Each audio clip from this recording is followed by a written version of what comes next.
The ice clinked in Miles Trenton's glass as he took another sip of whiskey, his eyes scanning the crowd of well-dressed guests mingling in his living room. The party was in full swing, laughter and chatter filling the air, but Miles felt oddly detached from it all. His gaze settled on his wife, Lana, who was across the room, charming a group of guests with her radiant smile and animated gestures. Something was off. Miles couldn't quite put his finger on it, but the nagging feeling in his gut had been growing stronger over the past few weeks. Lana's late nights at the office, her hushed phone conversations, the growing emotional distance between them, it all added up to something he didn't want to face. Earth to Miles, a voice cut through his thoughts. "You look like you're about to cross-examine that whiskey glass." Miles turned to see Vanessa Adler, his close friend and fellow lawyer, watching him with a raised eyebrow. He forced a smile. "Just thinking about work." Vanessa snorted. "At your own party? Come on, Miles. What's really going on?" Before he could answer, a tall, handsome man with salt and pepper hair approached Lana's group. Miles watched as Braden Huxley, the real estate mogul, inserted himself into the conversation with practiced ease. Lana's eyes lit up, and she laughed at something Braden said, touching his arm lightly. Miles' jaw clenched. He downed the rest of his whiskey in one gulp. "I need some air," he muttered to Vanessa, setting down his glass and making his way to the patio. Outside, the cool night air helped clear his head. Miles took a deep breath, trying to push away the suspicions that were eating at him. He was a defense attorney, known for his sharp mind and ability to piece together evidence. But right now, he wished he could turn off that part of his brain. "Mr. Trenton?" A quiet voice interrupted his thoughts. Miles turned to see Connor Dade, his private investigator, standing in the shadows. "Connor," Miles nodded. "What have you got for me?" Connor glanced around to make sure they were alone before speaking in a low voice. "I've been tracking Mr. Huxley's movements, as you requested. He's been seen entering your home on multiple occasions while you were at work." Miles felt his stomach drop, but he kept his face impassive. "How many times?" "At least 5 in the past 2 weeks," Connor replied.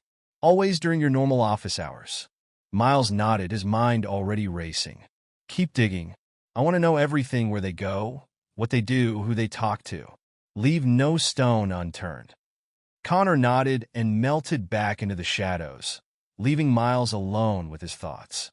He stood there for a long moment, staring out at the manicured lawn, his hands gripping the patio railing so tightly his knuckles turned white.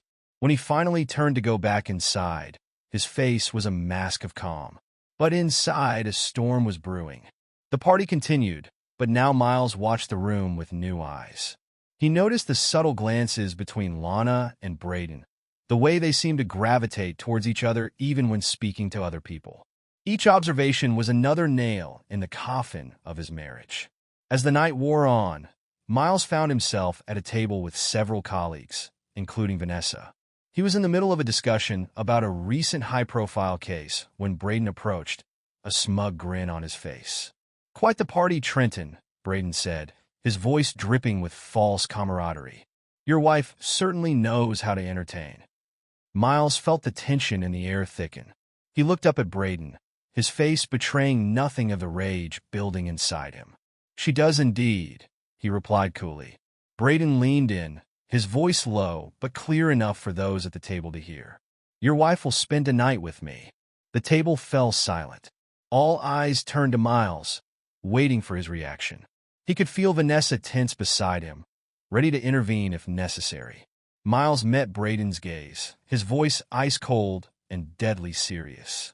"You have 30 seconds to leave, or I'll shoot you in the groin, and you'll never feel your dick again." The color drained from Braden's face. He straightened up, his bravado crumbling under Miles' unwavering stare. For a moment, it seemed he might challenge Miles, but self-preservation won out. With a muttered curse, Braden turned and left, pushing his way through the crowd towards the exit. The party quickly began to disperse after that, guests murmuring among themselves about what they had witnessed. Miles remained seated, calmly sipping his drink as if nothing had happened. Vanessa leaned in close. "Miles, what the hell was that about?" "Just taking out the trash," he replied, his voice devoid of emotion. As the last of the guests filed out, Miles found himself alone in the living room with Lana. She stood by the fireplace, wringing her hands nervously. "Miles, I can explain," she began, but he cut her off with a raised hand. "Save it, Lana. I know everything." Lana's face crumpled. "Please, Miles, it was a mistake. I never meant to." "To what?" Miles interrupted, his voice sharp. "To fuck another man in our bed? To lie to my face for weeks? To make a fool of me in front of our friends and colleagues?" Tears streamed down Lana's face. "I'm sorry. God, I'm so sorry. Please, can we talk about this? Can we try to work it out?" Miles studied her for a long moment, his face unreadable. When he finally spoke, his voice was calm and controlled. "You'll get exactly what you deserve, Lana. But don't think for a second that I'll forgive you." Fear crept into Lana's eyes as she realized the full weight of what she had done. What? What are you going to do?" Miles turned away from her, walking towards his study. "You'll see," he said over his shoulder, leaving Lana alone in the empty room. In his study, Miles poured himself another whiskey and lit a cigar. He sat in his leather chair, staring at the wall as he puffed on the cigar, his mind racing. Lana's betrayal wasn't something he could forgive, and he had no intention of letting her or Braden walk away unscathed. He picked up his phone and dialed Connor's number. "Connor," he said when the investigator answered, "I need you to dig deeper into Braden Huxley's life. Business dealings, financial records, personal relationships, everything. There's more to this than just the affair, and I intend to find out what it is." "Understood, Mr. Trenton," Connor replied. "I'll get right on it." Miles hung up and leaned back in his chair, blowing a plume of cigar smoke towards the ceiling. The wheels were already turning in his head, plans forming and taking shape. Lana and Braden had no idea what was coming for them. As the first rays of dawn began to peek through the study window, Miles stood and straightened his tie. He had work to do, and he would make damn sure that both Lana and Braden regretted the day they decided to cross him. Miles Trenton didn't believe in forgiveness. He believed in justice, cold, calculated, and merciless, and he was about to show them exactly what that meant.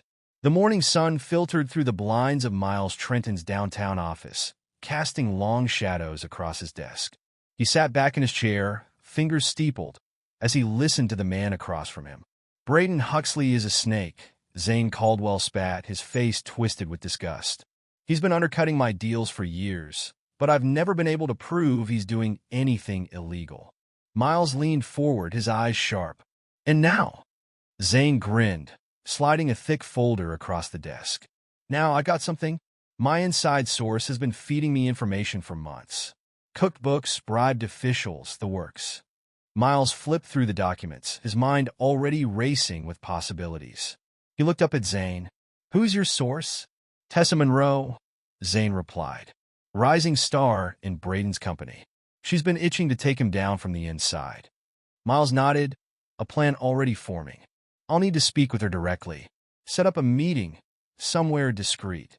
As Zane left, Miles picked up his phone. "Connor, I need you to verify some information for me.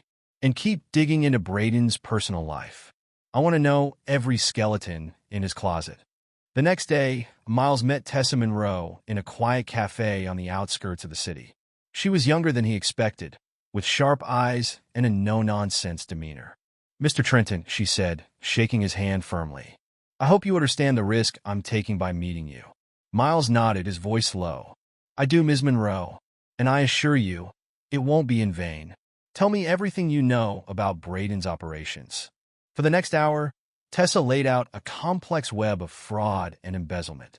Miles listened intently, occasionally asking for clarification. "Why are you doing this?" he asked finally. "Why turn on Braden now?" Tessa's eyes hardened. "Because he's a predator. He uses people, discards them, and thinks he's untouchable. It's time someone showed him he's not." Miles smiled grimly. "On that, Ms. Monroe, we are in complete agreement." Over the next few weeks, Miles worked tirelessly, building a case against Braden. He coordinated with Zane and Tessa, gathering evidence and lining up witnesses. All the while, he maintained a facade of normalcy at home with Lana. One evening, as they sat across from each other at the dinner table, Lana broached the subject they'd both been avoiding. "Miles," she said hesitantly, "I know things have been difficult between us, but I was hoping we could talk about moving forward, about reconciling. Miles looked at her, his face a mask of calm. Of course, Lana. I've been doing a lot of thinking, too. Hope flickered in Lana's eyes. You have? Miles nodded, taking a sip of his wine. I have, and I think we need to take things slow. Rebuild trust. Lana reached across the table, grasping his hand. Yes, absolutely. I'll do whatever it takes, Miles. I promise. As Lana squeezed his hand, Miles felt nothing but cold determination. He smiled, the expression not quite reaching his eyes. I'm glad to hear that, Lana. Very glad indeed. The next day, Miles put the next phase of his plan into motion. He called in favors, spread carefully crafted rumors, and made sure that whispers of Lana's affair reached the right ears. Within days, Lana's phone began ringing less frequently. Clients canceled appointments, citing vague excuses. Her social circle, once vibrant and active, began to shrink. I don't understand, Lana said one evening, frustration evident in her voice. It's like everyone's avoiding me. Even the Hendersons canceled their anniversary party booking. Miles feigned concern. That's strange. Maybe it's just a slow period. I'm sure things will pick up soon. But things didn't pick up. As the weeks passed, Lana's business continued to suffer. Miles watched as she grew more desperate, making frantic calls and sending pleading emails. One night, he overheard her on the phone with Braden. Please, Braden, she begged, her voice trembling. I need your help. My business is falling apart, and I don't know what to do. There was a pause, and then Lana's face crumpled. But I thought we had something special. As she hung up, sobbing, Miles retreated to his study. He poured himself a whiskey and allowed himself a small, satisfied smile.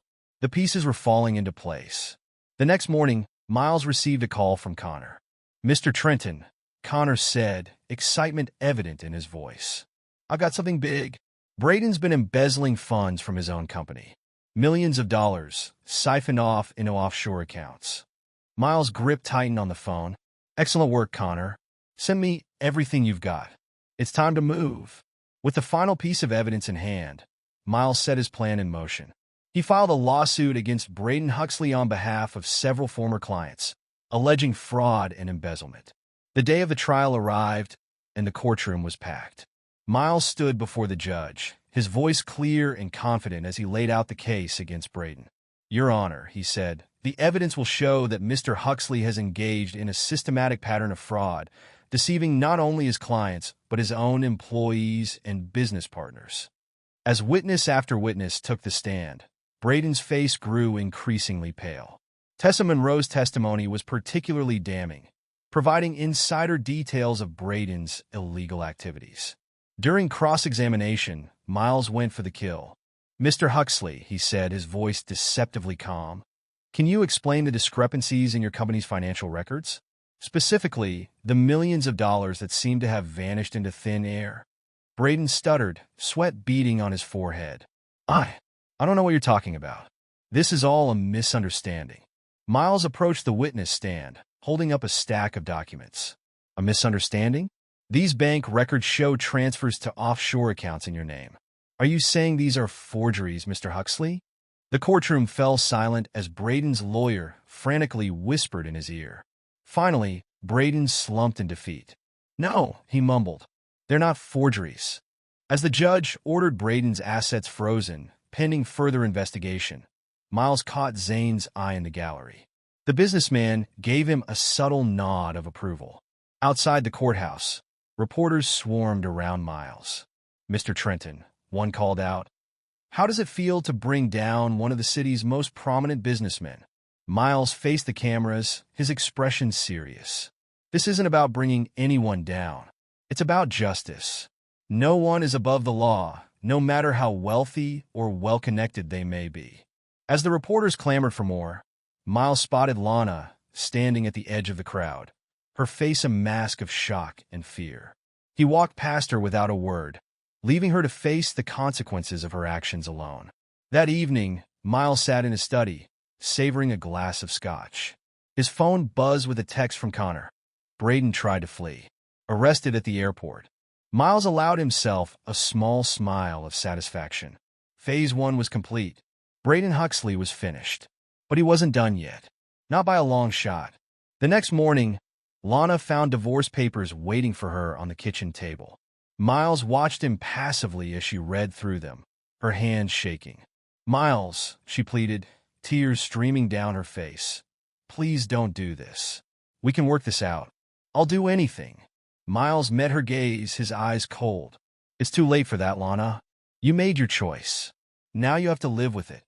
As Lana broke down sobbing, Miles walked out of the house, closing the door firmly behind him. He had a meeting with Zane to discuss the future of Braden's now-defunct company. The wheels of justice and revenge continued to turn, and Miles Trenton was the one controlling them. There would be no forgiveness, only consequences. The morning sun cast long shadows across the manicured lawn of Braden Huxley's mansion. Yellow crime scene tape fluttered in the breeze as federal agents swarmed the property, boxes of evidence in their arms. Miles Trenton stood across the street, watching the scene unfold with cold satisfaction. His phone buzzed. It was Connor. "Mr. Trenton," Connor's voice crackled through the speaker. "Braden Huxley is in custody. They caught him at LAX trying to board a private jet to Mexico." Miles allowed himself a small smile. "Excellent work, Connor. Keep me posted on any developments." As he hung up, a black SUV pulled up beside him. The window rolled down, revealing Zane Caldwell's grim face. "Quite a spectacle," Zane remarked, nodding towards the mansion.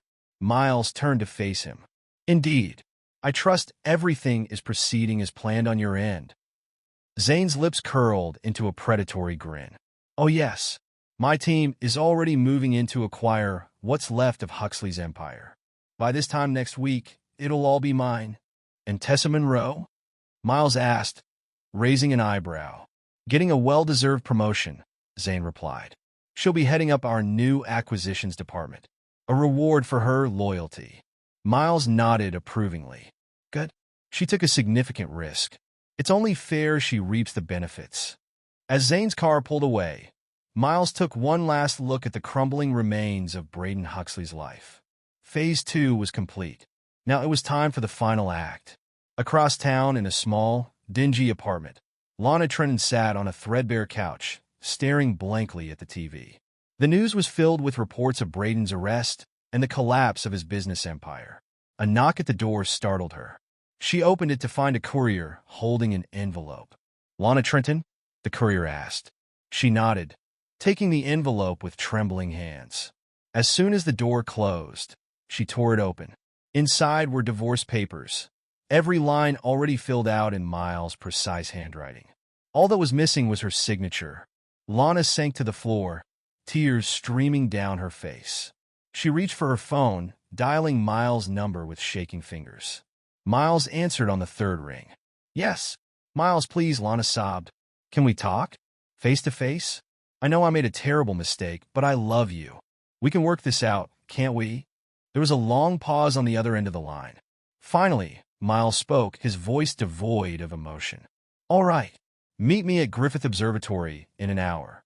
An hour later, Lana stood at the observatory's railing, looking out over the sprawling city of Los Angeles. She heard footsteps behind her and turned to see Miles approaching, his face impassive. "Miles," she said, her voice thick with emotion. "Thank you for coming." He stood beside her, his gaze fixed on the horizon. "You wanted to talk. So talk." Lana took a deep breath. "I know what I did was unforgivable. But Miles, we've been together for so long. We build a life together. Can't we try to salvage something from this?" Miles turned to face her, his eyes cold. "Salvage what, Lana? The trust you shattered? The vows you broke? Tell me, what exactly is left to save?" "Our love," Lana pleaded, reaching for his hand. Miles pulled away. "Love," he scoffed. "Love doesn't betray. Love doesn't lie. What you're feeling now, Lana, isn't love. It's fear. Fear of facing the consequences of your actions." Lana's face crumpled. "Miles, please. I'll do anything. Just tell me what I can do to make this right." Miles stared at her for a long moment, his expression unreadable. Then he reached into his jacket and pulled out a pen. You want to make this right? He said, holding out the pen. Sign the divorce papers. Walk away. That's the only thing you can do now.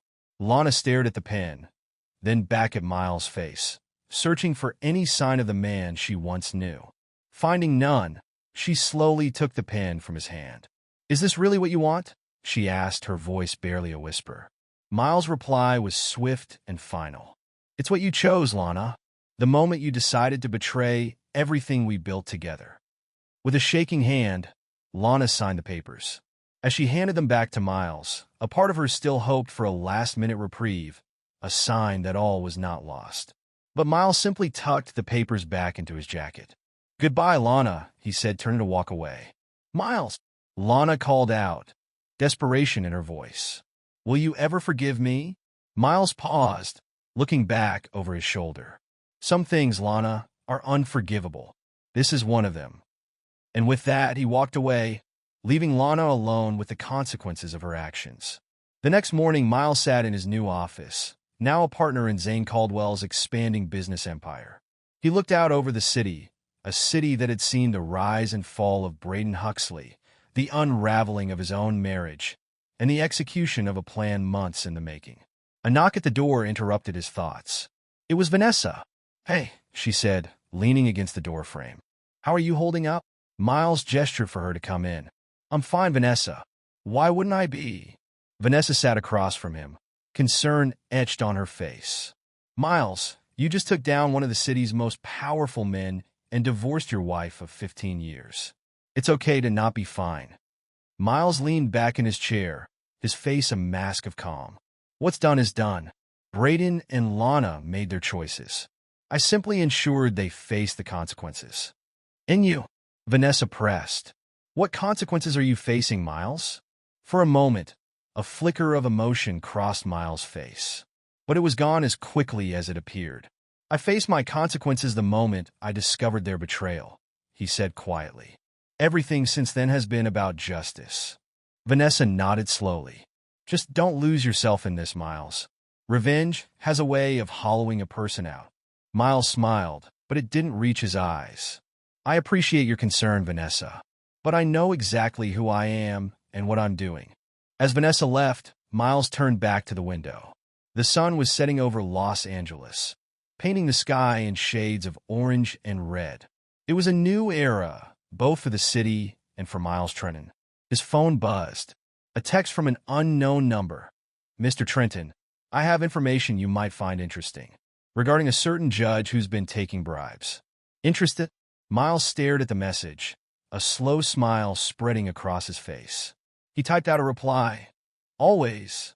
He set the phone down and reached for a cigar. As he lit it, savoring the rich aroma, Miles reflected on the path that had led him here. The betrayal, the pain, the calculated execution of his revenge. He felt no regret, no remorse, only a sense of grim satisfaction. In this city of angels, Miles Trenton had become something else entirely. A force of reckoning, dispensing his own brand of justice. And he was just getting started. The sun dipped below the horizon, plunging the city into twilight. But for Miles, a new day was dawning. A day without forgiveness, without mercy.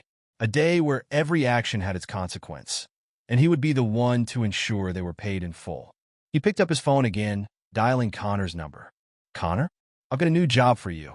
Let's meet. As he hung up, Miles took one last look at the darkening sky.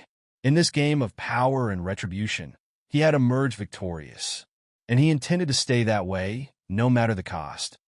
The antique clock in the hallway chimed 6 times, its sonorous tones echoing through the emptiness of the Wright residence. Sophia stood before her bedroom mirror, methodically applying mascara while studying her reflection. At 34, she still turned heads. Her blonde hair fell in carefully styled waves. Her green eyes sparkled with a vitality that belied her inner restlessness, and her fitted black dress spoke of both success and careful cultivation of image. She hadn't heard Sebastian leave for work that morning. These days, their schedules rarely aligned, a circumstance she'd orchestrated with deliberate precision. Her husband's absence had become a comfort rather than a void, like finally being able to breathe after wearing a corset for too long. The buzz of her phone interrupted her morning routine.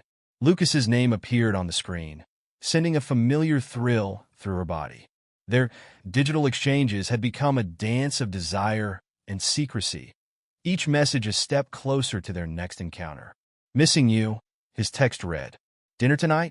Sophia's lips curved into a smile as she typed back, "Sebastian has a late meeting with clients. I'll be there at 7. She paused, finger hovering over the screen, then added, "With that blue shirt I like." His response came instantly, "Anything for you, beautiful." The exchange left her feeling light, almost giddy.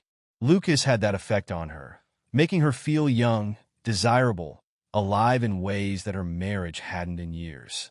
She returned to her makeup routine, this time paying extra attention to the subtle details that Lucas always noticed downstairs. She moved through their kitchen with practiced efficiency, brewing coffee she wouldn't drink, leaving dirty dishes in the sink to maintain the illusion of a normal morning routine. Sebastian's coffee mug sat unused in the dish rack, a silent reminder of their growing distance. When had they last shared breakfast? She couldn't remember, and the realization brought neither guilt nor regret. Her phone chimed again, but this time it was Sebastian. "Hope you have a good day. Love you." Sophia stared at the message, at its painful predictability. Even his texts were boring. The same phrases, the same sentiments, as reliable and uninspiring as retirement plans or weather forecasts. She left it unanswered, slipping the phone into her purse as she headed for the garage. The day at her real estate office crawled by with excruciating slowness. Each client meeting felt like an exercise in patience, each phone call an obstacle between her and evening. By 5 o'clock, she was practically vibrating with anticipation. "Heading out, Mrs. Wright?" her assistant, Claire, asked as Sophia gathered her things. "Yes, I have a dinner meeting." The lie came easily practiced. "Could you make sure those Thompson contract revisions are on my desk first thing tomorrow?" "Already done." Claire smiled, efficient as always. "Have a good evening." The drive to Lucas's apartment complex took exactly 23 minutes in evening traffic. Sophia had timed it repeatedly, knowing precisely how to pace her arrival to avoid any nosy neighbors who might recognize her car. The familiar flutter of excitement built in her stomach as she pulled into the underground parking garage. Choosing her usual spot behind a concrete pillar, Lucas answered his door, wearing the requested blue shirt, its fabric stretching appealingly across his broad shoulders. His dark hair was slightly damp from a recent shower, and his cologne, something expensive and masculine, filled her senses as he pulled her inside. "You're early," he murmured against her neck, hands already working at the zipper of her dress. "Couldn't wait," she breathed, fingers tangling in his hair as his lips found that sensitive spot below her ear. "Missed you." Their passion had an edge of desperation to it, as if each encounter might be their last.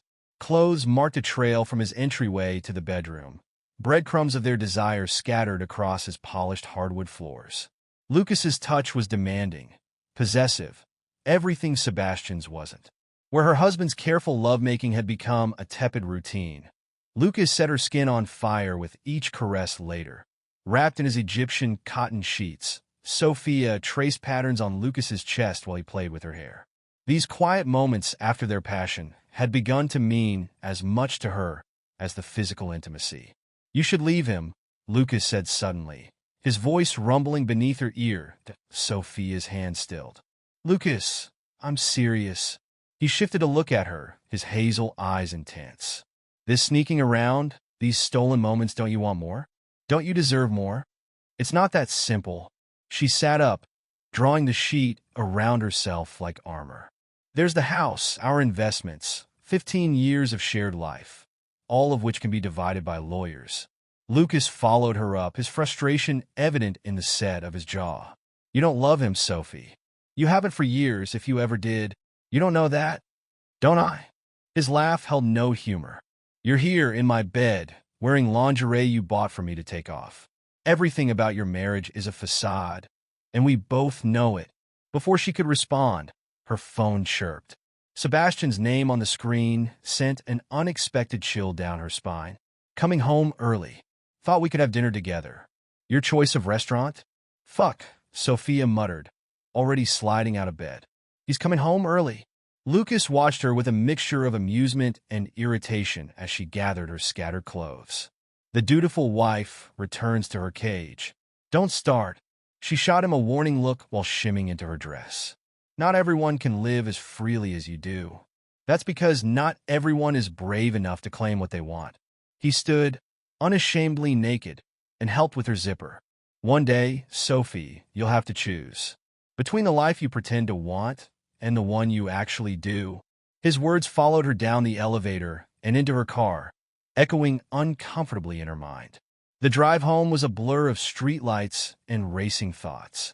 She hadn't expected Sebastian home early. He never came home early. 15 years of marriage had taught her his patterns, made him predictable.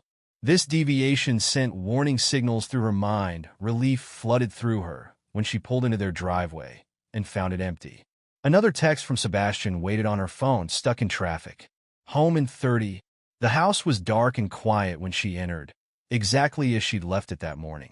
Sophia moved through the rooms quickly, turning on lights, creating the illusion of having been home for hours. Her heels clicked against the hardwood floors as she climbed the stairs. Headed for a quick shower to wash away the evidence of her afternoon, she was reaching for the bedroom light switch when a sound stopped her. The soft creak of leather from Sebastian's reading chair by the window. Her hand froze midair as her eyes adjusted to the darkness. Sebastian sat perfectly still, his figure a darker shadow among shadows. He didn't speak, didn't move, just watched her with an intensity she'd never felt from him before. Sebastian? Her voice sounded strange, too high, too breathless. You scared me. Why are you sitting in the dark? When he didn't respond immediately, she reached again for the light switch. His voice stopped her. Don't. One word, spoken softly, but it froze her in place. Something in his tone, something she'd never heard before, raised goosebumps along her arms. Sebastian, what's going on? I thought you were stuck in traffic. Did you? Now he moved, reaching slowly for the lamp beside his chair. Light bloomed in the room, revealing his face calm, composed, utterly devoid of its usual warmth. His eyes moved from her face to her neck, where she suddenly remembered Lucas had left his mark. How long? The question came out measured, controlled, like a doctor inquiring about symptoms that Sophia's mind raced through possible responses, possible explanations, possible lies. But something in Sebastian's expression told her the time for lies had passed. How long? Each word carried the weight of steel, the precision of a surgeon's blade. Sebastian, I can explain. I saw you. His interruption was quiet, but sharp enough to cut glass. Today, with him, in his bed, his eyes never left her face. So I'll ask one more time. How long have you been sleeping with Lucas? The world tilted beneath her feet. Sebastian had seen them, had followed her, had watched as she betrayed their marriage vows in the most intimate way possible. 6 months, she whispered, the truth falling from her lips before she could stop it. Sebastian nodded slowly, as if confirming something he'd already known. He stood, smoothing his slacks with careful hands that she noticed didn't shake at all. Without looking at her again, he walked to the door. Where are you going? Panic edged into her voice. This wasn't how she'd expected him to react. Where was the anger, the hurt, the desperate pleading she'd anticipated? He paused in the doorway, his back straight and rigid. I need some air. His voice remained eerily calm, devoid of any emotion she could grasp onto. Sebastian, wait. We should talk about this. I never meant to. He turned then, and something in his eyes made her step back. For just a moment, something dark and foreign flickered across his features, something that didn't belong on her mild-mannered husband's face.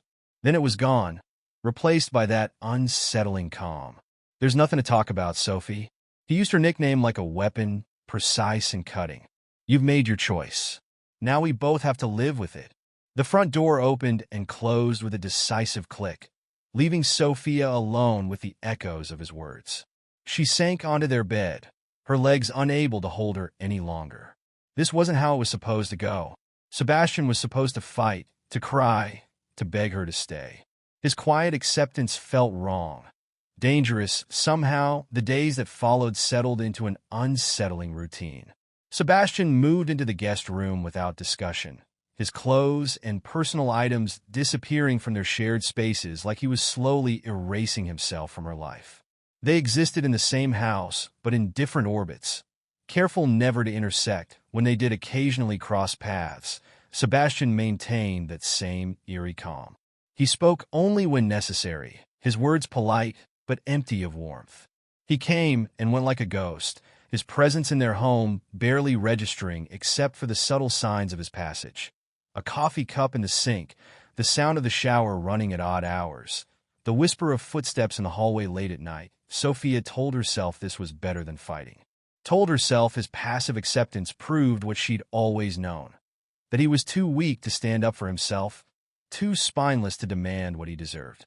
The guilt that had initially plagued her faded like morning mist, burned away by Lucas's passionate embraces and Sebastian's apparent indifference. Life continued.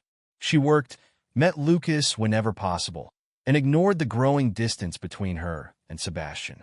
If sometimes she caught him watching her with that same strange, empty expression he'd worn the night he discovered her affair, she pushed the discomfort aside. If occasionally she woke in the night to find him standing in the hallway, staring at nothing, she told herself it was just his way of coping. Then came the morning that changed everything. The knock on her office door was sharp, authoritative. Two men entered without waiting for her response.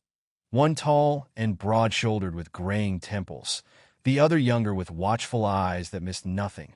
"Mrs. Wright." The older man spoke first. "I'm Detective Christian Walker, and this is Officer Julian Morris. We need to ask you a few questions." Something in their expressions sent ice through her veins. "What is this about?" Detective Walker pulled out a small notebook. "When was the last time you saw Lucas Matthews?" The question hit her like a physical blow. "What?" "Lucas Matthews," Officer Morris repeated, his tone carefully neutral. "We understand you know him." "Ah, yes." Sophia's hands trembled slightly as she folded them on her desk. "We're friends. I saw him 3 days ago." "Why?" The detectives exchanged glances that made her stomach clench. "Mr. Matthews' body was discovered this morning," Detective Walker said, watching her reaction closely. "In a cabin outside the city." The world narrowed to a pinpoint of light. "Body." The word felt foreign on her tongue. "He was murdered, Mrs. Wright." Walker's eyes never left her face. "Rather brutally, I'm afraid. The cabin where he was found is registered to your husband's family." Sophia's mind spun like a broken compass. Sebastian's family cabin, where they used to spend summers in the early years of their marriage. Where Sebastian still went sometimes to think. "That's impossible," she whispered, but even as she said it, memories began to surface. Sebastian's unnatural calm after discovering her affair, his late-night absences, the strange light in his eyes when he watched her. "We'll need you to come with us," Officer Morris said, "to identify the body and answer some questions." The drive to the cabin passed in a blur of pine trees and mounting dread. Sophia's thoughts raced between denial and dawning horror. Lucas couldn't be dead. And even if he was, Sebastian couldn't. He wouldn't. But as she stood in the cabin's bedroom, staring at the blood-stained sheets and the evidence markers scattered like yellow confetti, reality crashed over her in waves. The police spoke around her, describing what they'd found, but their words washed past her unheard. All she could see was the violence painted across the room. Violence that spoke of rage, of hatred, of a darkness she'd never suspected lurked beneath Sebastian's quiet exterior. "Mrs. Wright?" Detective Walker's voice cut through her thoughts. "Are you sure you want to see the body?" She nodded numbly. They led her to another room where a sheet-covered form lay on the floor. With clinical precision, they pulled back the sheet. Sophia's knees buckled. Lucas's face was almost unrecognizable, twisted in a final expression of terror and agony. The rest of him, she turned away, retching. "Take your time," Officer Morris said, his tone gentler now. "We know this is difficult." When she could speak again, Sophia forced herself to look at the detective. "You think my husband did this?" "We're exploring all possibilities," Walker replied carefully. "But we need to know where you were 3 nights ago." The question struck her like a slap. "You think Your fingerprints are all over the cabin, Mrs. Wright, including on items in this room." Walker pulled out his phone. "We also have text messages between you and the victim. Quite explicit ones. And a witness placed your car near here the night of the murder." Sophia's world tilted again. Text messages? Her car? That was impossible. She hadn't been anywhere near the cabin when understanding dawned like ice water in her veins. Sebastian. Sebastian, who had access to her phone while she slept. Sebastian, who knew her passcodes, who could have sent messages in her name. Sebastian, who had seemed so calm, so accepting of her betrayal. She looked back at Lucas's body, at the savage violence that had ended his life, and remembered the strange light she'd seen in her husband's eyes the night he discovered their affair. Not weakness, not acceptance planning. "Mrs. Wright," Officer Morris said, "I'm afraid you'll need to come with us to the station."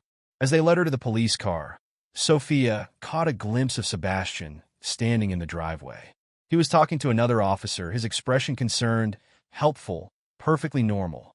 But when his eyes met hers for just a moment, she saw it again, that flash of something dark and satisfied. Then he turned away, and Sophia understood with perfect clarity that her quiet, unassuming husband had orchestrated her nightmare with meticulous precision. He hadn't forgiven her betrayal, that he'd just been planning his revenge. The interrogation room surrounds Sophia with its harsh fluorescent lights and bare concrete walls, creating a stark contrast to the life of privilege she left behind. The metal chair beneath her feels cold through her wrinkled designer dress, the same one she wore when they brought her in 2 days ago. Detective Walker spreads crime scene photos across the table with deliberate slowness, each image a fragment of the nightmare her life has become. The photos show different angles of the cabin's interior. Blood-spattered walls, overturned furniture, signs of a violent struggle that ended in Lucas's death. "Walk us through this again, Mrs. Wright," Walker says, his tone carrying that specific blend of authority and faux sympathy she's come to recognize. "Start with how you met Mr. Matthews." Detective Walker repeats, his weathered face illuminated harshly by the fluorescent lights. Sophia draws a shaky breath, her manicured nails digging into her palms. "We met at a real estate conference in March. His firm was handling commercial properties in the area." "And when did your relationship become intimate?" Officer Morris asks from his position by the door, his pen poised over a notepad. "I don't see how that's relevant to." "Everything's relevant, Mrs. Wright," Walker interrupts, sliding another photo forward. This one shows Lucas's body, twisted and broken on the cabin floor. "A man is dead. A man you were intimately involved with. So I'll ask again, when did your relationship cross that line?" Sophia stares at the photo, her stomach churning. "May. It started in May. And your husband knew about the affair?" "He found out a month ago." The memory of Sebastian's face that night sends a chill down her spine. "He came home early, caught us together." "How did he react?" Morris's pen scratches against paper. "He didn't." Sophia frowns, remembering. "He just walked away. Didn't say a word." Walker exchanges a glance with Morris. "That must have seemed strange. Most men would have reacted differently." "Sebastian isn't most men." The words come out before she can stop them, carrying more truth than she'd realized. "Tell us about the cabin, Mrs. Wright." Walker spreads out more photos, exterior shots of the rustic building nestled among pine trees. "When was the last time you were there?" "I haven't been to the cabin in months." "Not since." She stops, realizing her mistake too late. "Not since when?" "Not since last summer." "With Sebastian?" Walker's smile doesn't reach his eyes. "That's interesting. Because we have witnesses who place your car on Lakeside Road, the only access to the cabin, 3 nights ago. The night Lucas Matthews was murdered." "That's impossible. I was home that night." "Can anyone verify that?" Sophia opens her mouth, then closes it. Sebastian had been at his charity event. She'd been alone, or at least she thought she had been. "Your fingerprints are all over the cabin, Mrs. Wright, including on the murder weapon." Walker produces another photo, a heavy brass fireplace poker, its end darkened with dried blood. "Care to explain that?" "I used it before when we'd visit the cabin. For the fireplace. But I didn't." "We also found traces of blood in your car trunk," Morris interjects. "The lab confirms it matches Mr. Matthews." The room spins slightly. "I want my lawyer." "That's your right." Walker gathers the photos unhurriedly. "But consider this. Right now, every piece of evidence points to you. Every single one. Maybe it's time to tell us what really happened that night. The holding cell they place her in measures exactly 8 steps by 6. Sophia counts them repeatedly during her first night, trying to focus on anything except the images of Lucas's broken body. The thin mattress crackles with every movement, stuffed with material that feels like dried corn husks. A steel toilet sits behind a half-wall that offers more suggestion than reality of privacy. Sleep comes in fitful bursts, broken by nightmares of blood and betrayal. In each dream, Sebastian watches from the shadows, his face carrying that same eerie calm she'd seen the night he discovered her affair. Morning brings her court-appointed attorney. Marcus Harrison looks fresh from law school, his eager expression at odds with the gravity of her situation. He spreads files across the visitation room table, organizing them with nervous energy. They have a strong circumstantial case. He begins adjusting his wire-rimmed glasses. The forensics team found significant evidence linking you to the crime scene. I didn't kill him. Sophia leans forward, her voice urgent. Someone is setting me up. Someone. Harrison's pen taps against the table. You mean your husband? He's not what people think. The way he reacted when he found out about Lucas, it wasn't normal. According to witness statements, Mr. Wright appeared devastated but controlled. Several colleagues mentioned he threw himself into work, attended counseling. It was an act. Sophia runs her hands through her tangled hair. Everything about Sebastian is calculated. Always has been. Harrison studies her with a mix of sympathy and skepticism. Mrs. Wright, Sophia, I need you to understand something. Your husband has an alibi that's practically bulletproof. The Anderson Foundation Charity Gala had over 200 guests, including the mayor and half the city council. There are photos, videos, sworn statements from dozens of people who interacted with him throughout the night. Of course there are. Sophia laughs, a sound edged with hysteria. Sebastian never leaves anything to chance. Never. Memories surface unbidden, moments she dismissed over the years that now take on darker significance. Sebastian documenting everything in his little notebooks, recording conversations word for word. His habit of studying people, noting their patterns and routines. The way he could recall exact details from events years past. Tell me about your marriage, Harrison prompts, pulling out a fresh legal pad. Sophia stares at her hands, at the wedding ring she still wears. We met in college.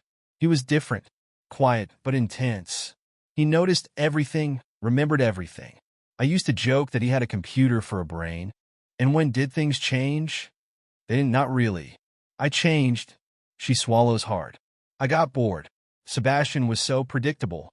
Always the same routines, the same careful planning. Until the night he caught me with Lucas. He just stood there, watching us. Then walked away without a word. She meets Harrison's eyes. Who does that? Who catches their wife in bed with another man and just walks away? Someone in shock, perhaps? No. Sophia shakes her head. You don't understand. Sebastian doesn't do anything without purpose. That calm, it wasn't shock. It was something else. Harrison makes a note, his expression thoughtful. The prosecution will argue that your affair gave you motive. That when Lucas threatened to end things, you snapped. Lucas never threatened anything. He wanted me to leave Sebastian, to start over with him. Can anyone verify these conversations? Sophia stops, realizing their conversations had always been private, their meetings carefully scheduled to avoid witnesses. Even their text messages, which she now suspects Sebastian had somehow altered, wouldn't show Lucas's desire for a deeper commitment. Days blur together in a haze of legal meetings and sleepless nights. Each piece of evidence Harrison uncovers seems designed to tighten the noose around her neck. The prosecution builds their case methodically, each detail falling into place with a precision that feels hauntingly familiar. Sebastian visits on a Tuesday, exactly 2 weeks after her arrest. He enters the visitation room, wearing one of his expensive suits, looking every bit the successful businessman and grieving husband. Sophie. He speaks her nickname softly, his face a perfect mask of concern. How are you holding up? Don't. She wraps her arms around herself. creating a barrier between them. Don't pretend you care. I'm still your husband. He sits across from her, his movements measured and precise. Despite everything. Despite what, Sebastian? Despite finding out about Lucas? Or despite framing me for his murder? Something flickers in his eyes. That same darkness she'd glimpsed the night he discovered her affair. But his voice remains gentle, concerned. You're under tremendous stress. The evidence, the investigation. It's natural to look for someone to blame. The evidence? Sophia leans forward, studying his face. Like the blood in my car? The text messages I never sent? The witnesses who conveniently saw my car at the cabin? Sophie, you planned this, didn't you? All of it. You probably started the night you caught us together. Sebastian's expression doesn't change, but something shifts in his posture. A subtle straightening of his spine, a slight tilting of his head. For a moment, he reminds her of a predator assessing its prey. That's quite an accusation. His voice carries a new note, something cold and satisfied, especially from someone in your position. Why? The question bursts from her. If you wanted revenge, why not just divorce me? Divorce? Now Sebastian smiles, the expression never reaching his eyes. That would have been too easy, wouldn't it?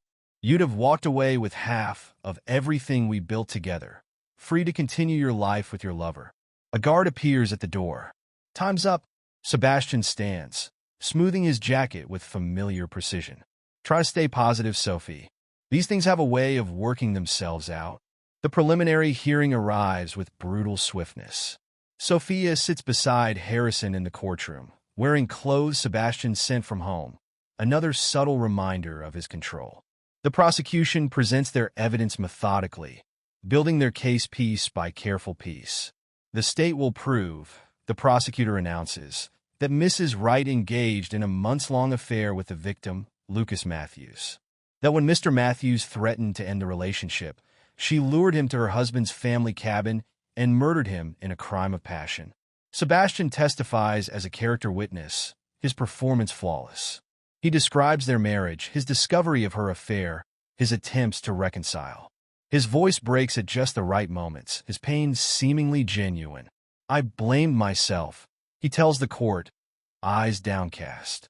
If I'd been a better husband, maybe she wouldn't have strayed. I was willing to forgive her, to work things out. I never imagined she would. He leaves the sentence unfinished, letting the implication hang in the air. Sophia watches from the defendant's table, seeing for the first time how masterfully he has crafted his image, the devoted husband. Wounded but loyal, standing by his wife despite her betrayal, the evidence mounts as weeks pass. Each new revelation seems designed to destroy any chance of reasonable doubt. Her fingerprints on the murder weapon, blood traces in her car, witnesses who place her near the cabin on the night of the murder. Harrison works tirelessly, but each attempt to build her defense meets a wall of carefully constructed evidence. Even her past works against her credit card receipts, showing purchases of lingerie never worn for Sebastian, hotel meetings with Lucas, the gradual withdrawal of money from their joint accounts. They're building a narrative, Harrison explains during one of their meetings. A woman trapped in a loveless marriage, having an affair with a younger man. When he threatened to end things, she snapped. But that's not what happened.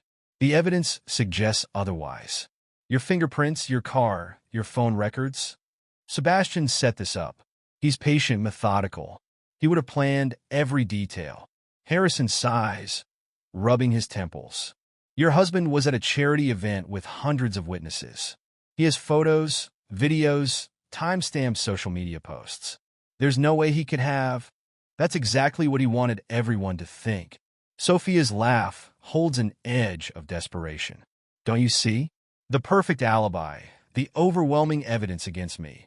It's all too neat, too precise. The trial itself becomes a blur of testimony and evidence. The prosecution builds their case methodically, presenting a picture of a calculating woman who murdered her lover in a crime of passion. Sebastian's testimony provides the final stroke, his performance so convincing that even Sophia almost believes him. When the jury returns with their verdict, the courtroom falls silent. Sophia stands on shaking legs, Harrison's supportive hand on her arm. On the charge of first-degree murder, The jury foreman reads, "We find the defendant guilty." The words echo through the courtroom like physical blows. As the judge reads her sentence, life in prison, Sophia catches Sebastian's eye across the room.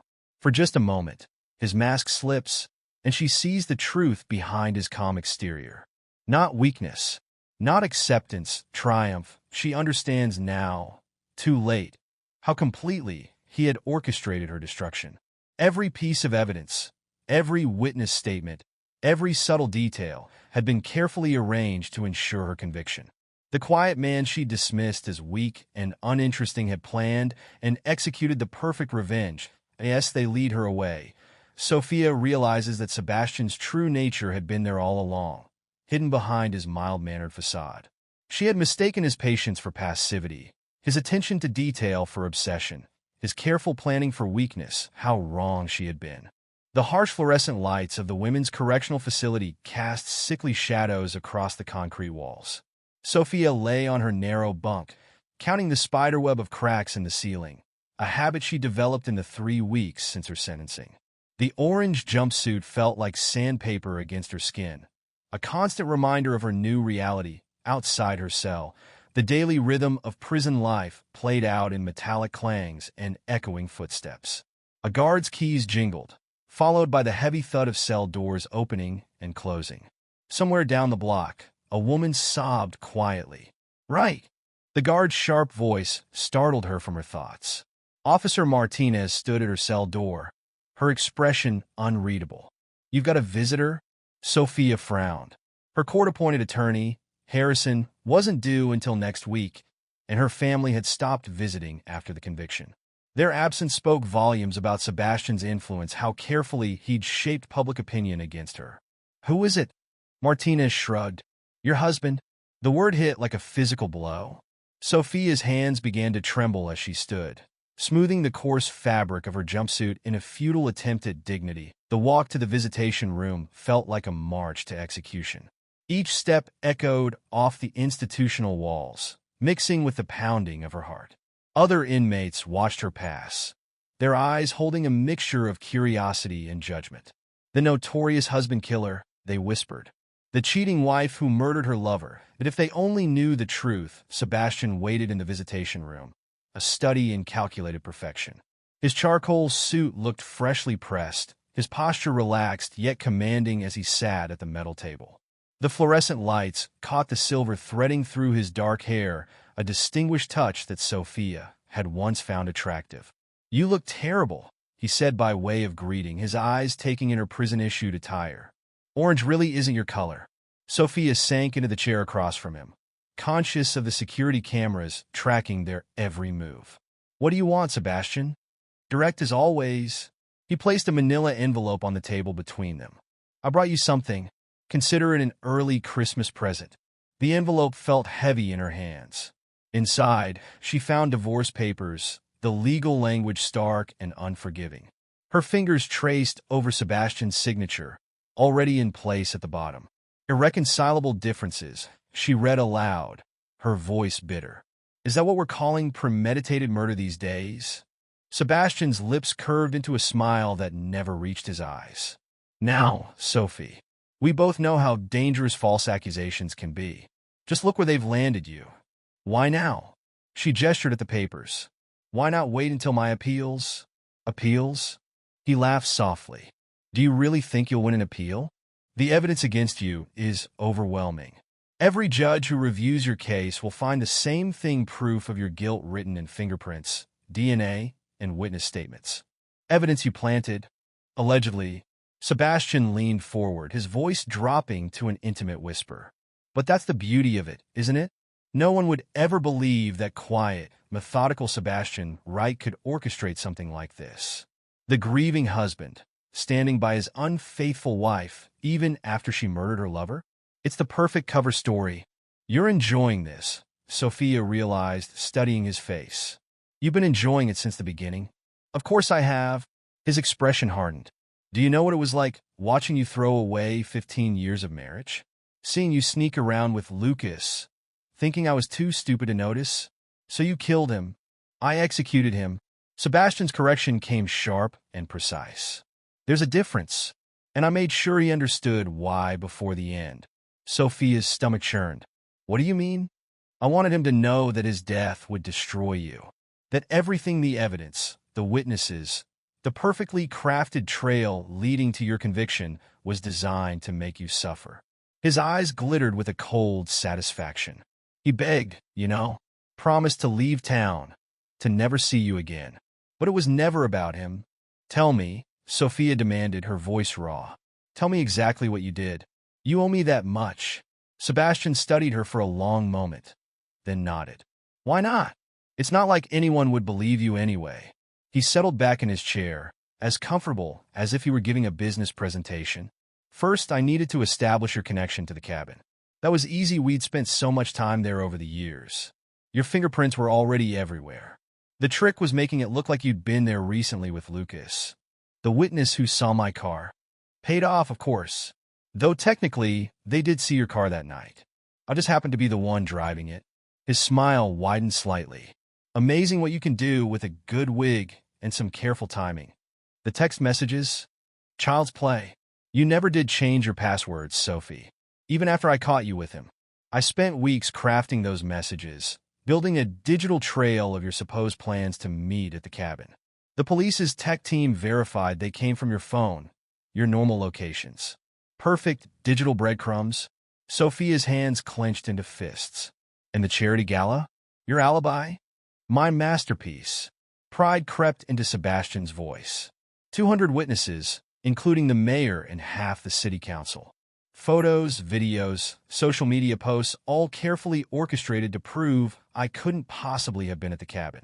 I made sure to speak with every important guest, appear in countless pictures. The mayor even mentioned me in his speech. A generous donation has a way of making people remember you fondly. While you were really dealing with Lucas? Sebastian's expression darkened. Oh, I was at the gala, just not for the entire evening. It's amazing how many people will swear they saw you somewhere if you make enough appearances early in the night and again at the end. The human mind fills in the gaps, assumes you were there the whole time. And between those appearances, I paid Lucas a visit. Sebastian's voice turned clinical, detached. He was surprised to see me at first. Thought I wanted to talk, to work things out like civilized men. He actually apologized, if you can believe it. Said he never meant for things to go so far. Sophia closed her eyes, trying to block out the images his words conjured. Stop. But you wanted to know? Sebastian pressed on. You wanted to hear exactly what happened. How I made him understand that his death would be your destruction. How each piece of evidence I planted would ensure you spent the rest of your life in prison. Why not just kill me instead? Because death would be too quick, too merciful.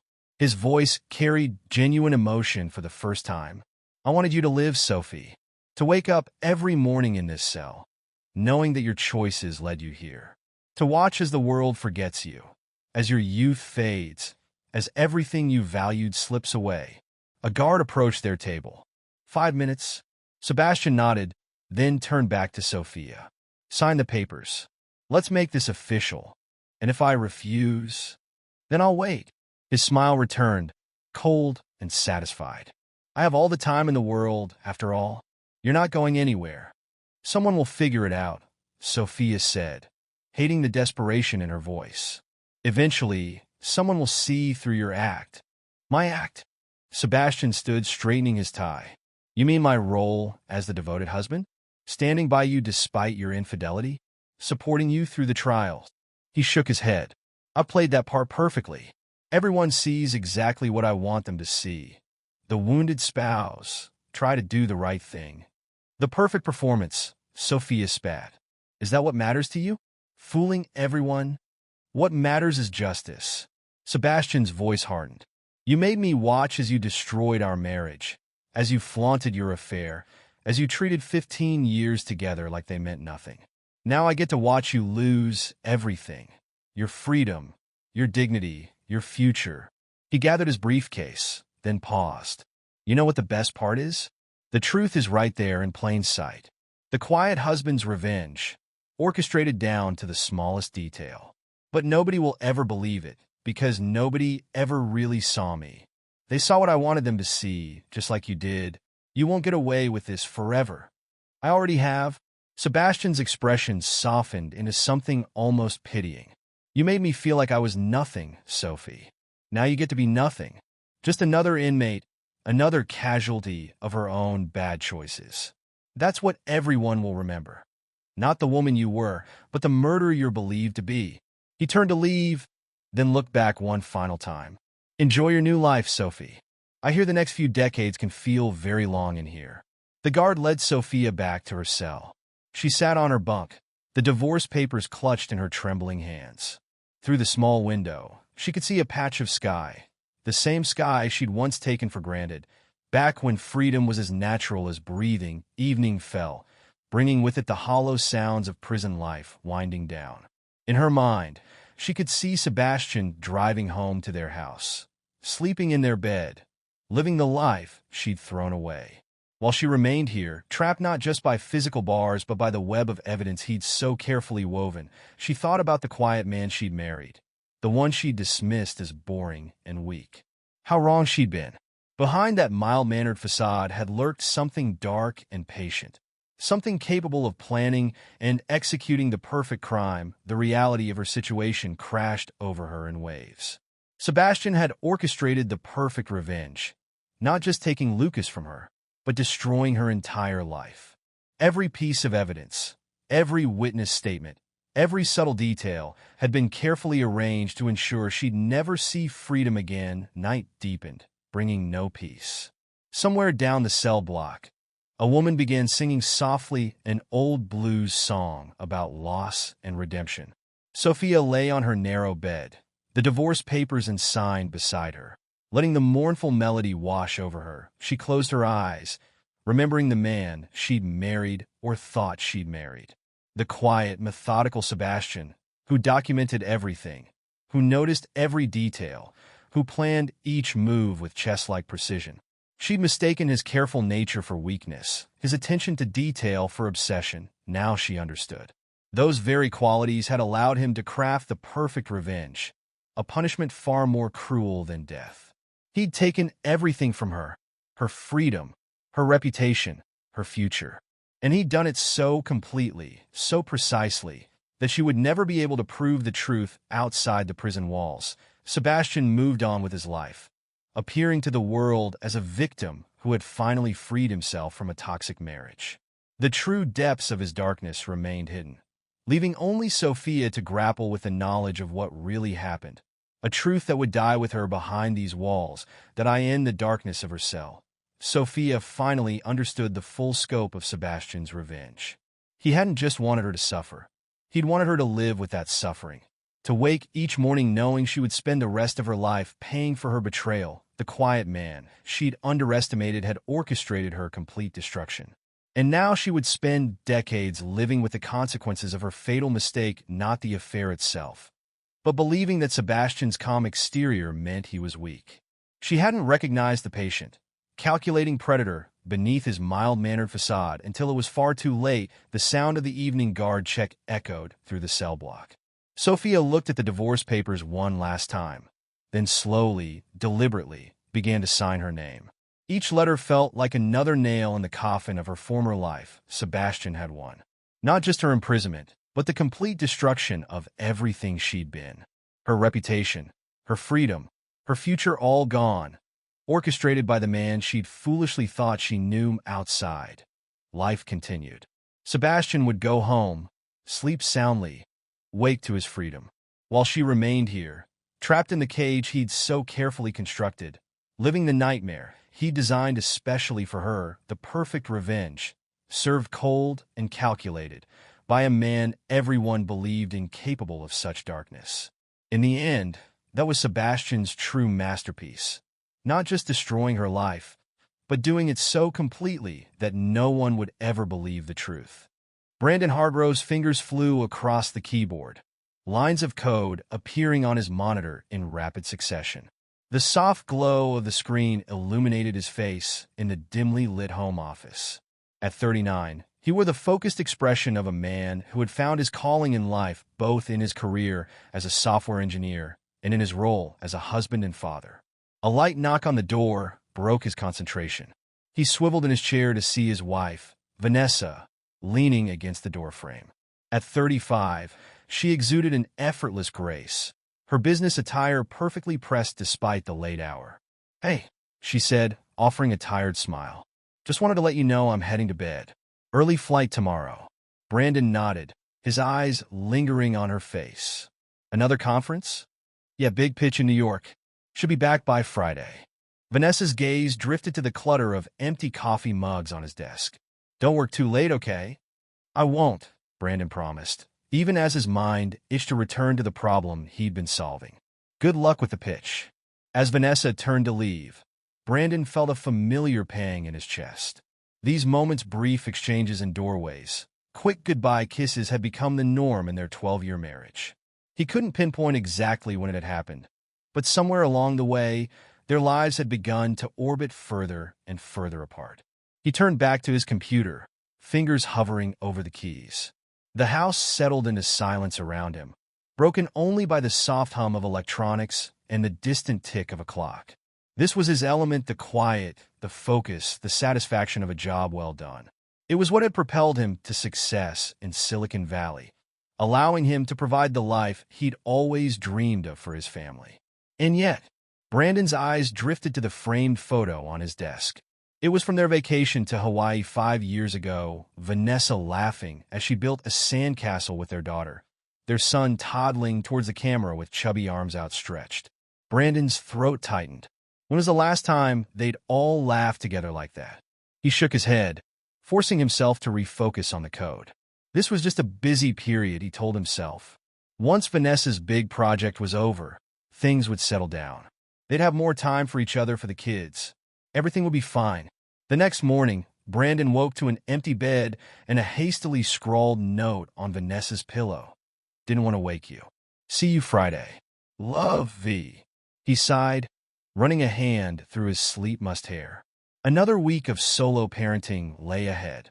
As he went through the motions of getting the kids ready for school, Brandon couldn't shake the feeling of unease that had settled in his stomach. He watched as 8-year-old Lily carefully packed her backpack, while 5-year-old Max zoomed around the kitchen, making spaceship noises. "Daddy," Lily said, her brow furrowed in concentration as she zipped up her bag. "When's Mom coming home?" Brandon forced a smile. "Friday, sweetheart." "Just like last time." Lily nodded, but her shoulders slumped slightly. "Okay, it's just she promised to help me with my science project this weekend." "I can help you with that," Brandon offered, ruffling her hair. "What's it about?" As Lily launched into an explanation about photosynthesis, Brandon felt a mixture of pride and sadness wash over him. His daughter was growing up so fast, and Vanessa was missing so much of it. He made a mental note to talk to her about cutting back on travel when she returned. The week crawled by in a blur of work deadlines, school pickups, and bedtime stories. By Friday evening, Brandon found himself pacing the living room, waiting for the sound of Vanessa's key in the lock. When she finally walked through the door, wheeling her suitcase behind her, he was struck by how tired she looked.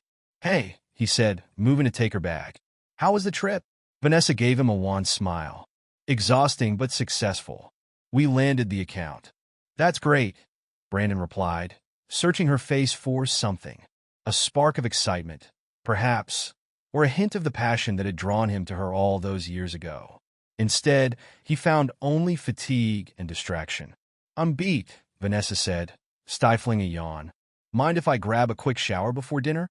Brandon nodded, swallowing his disappointment. "Of course. Take your time."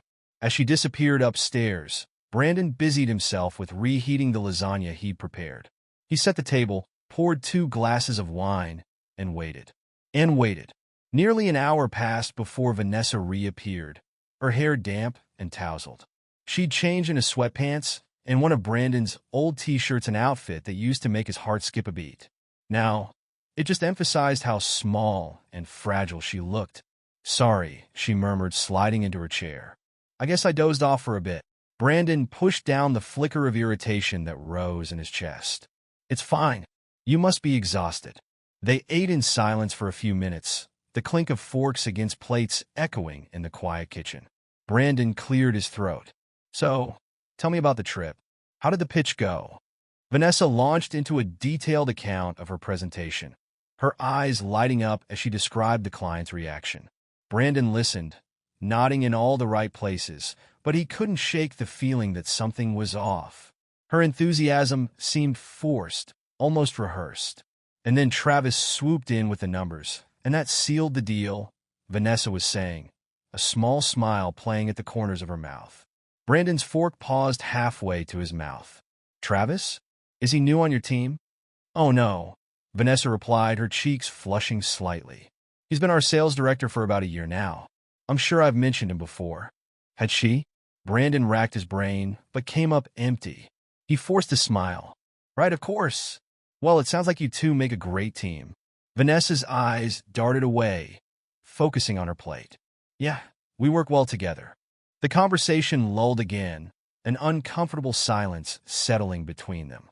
Brandon found himself studying his wife, noting the subtle changes in her demeanor.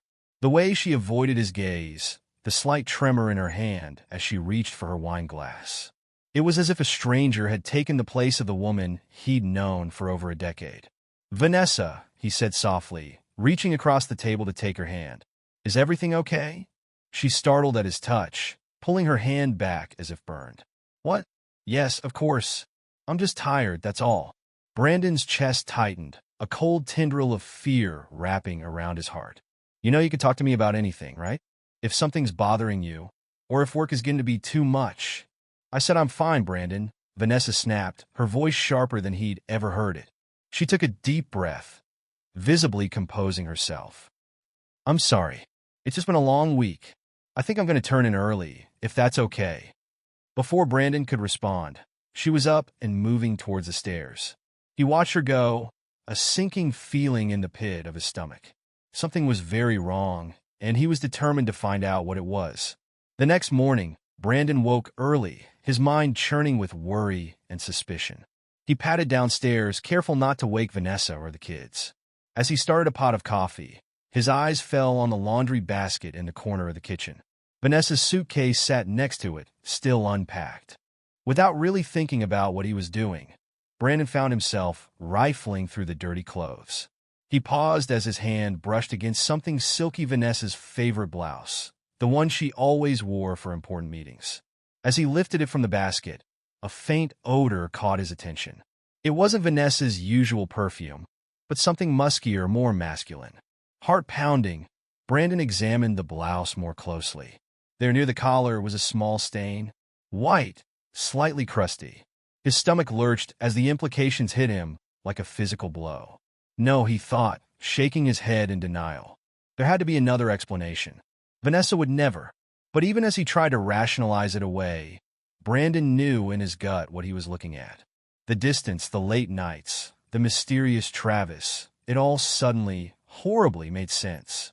For a long moment, Brandon stood frozen in the kitchen, the stained blouse clutched in his trembling hands.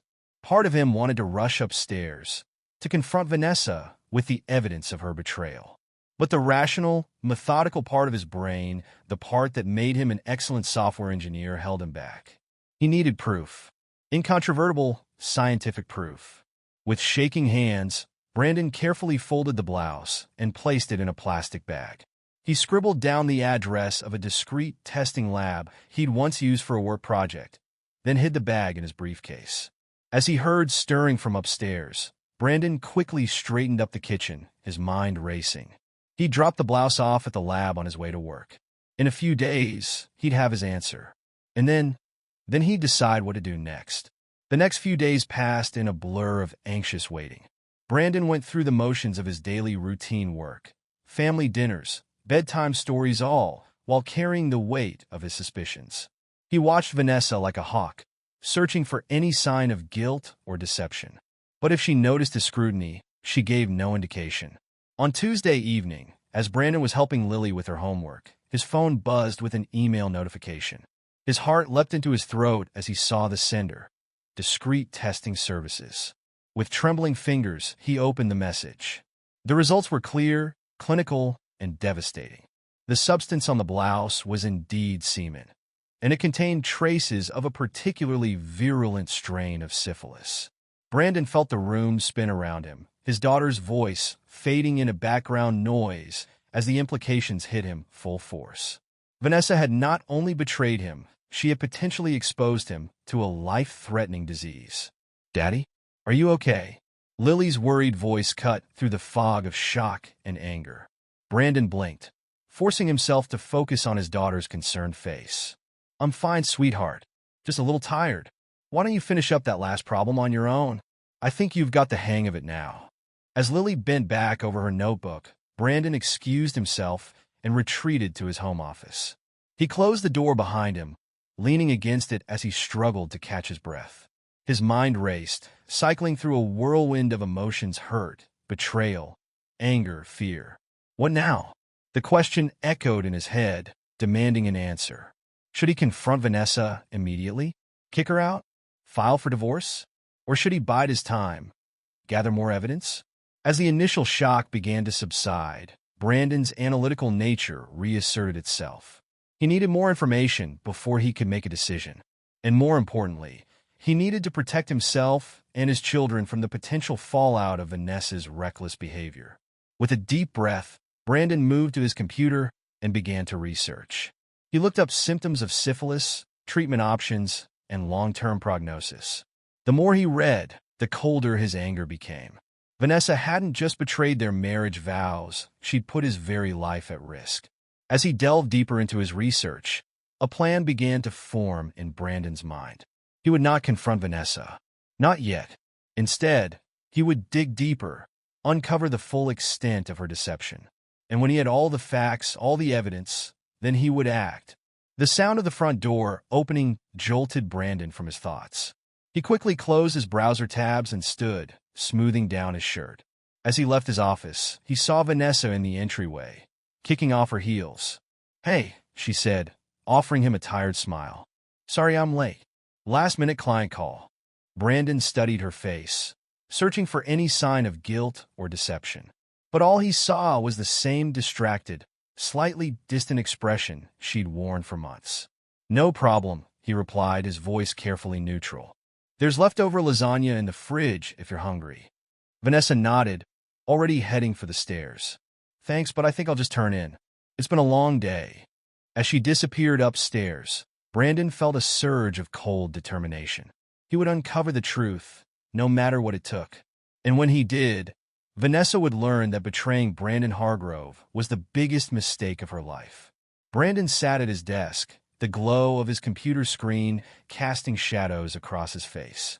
His fingers hovered over the keyboard, trembling slightly as he steeled himself for what he was about to do.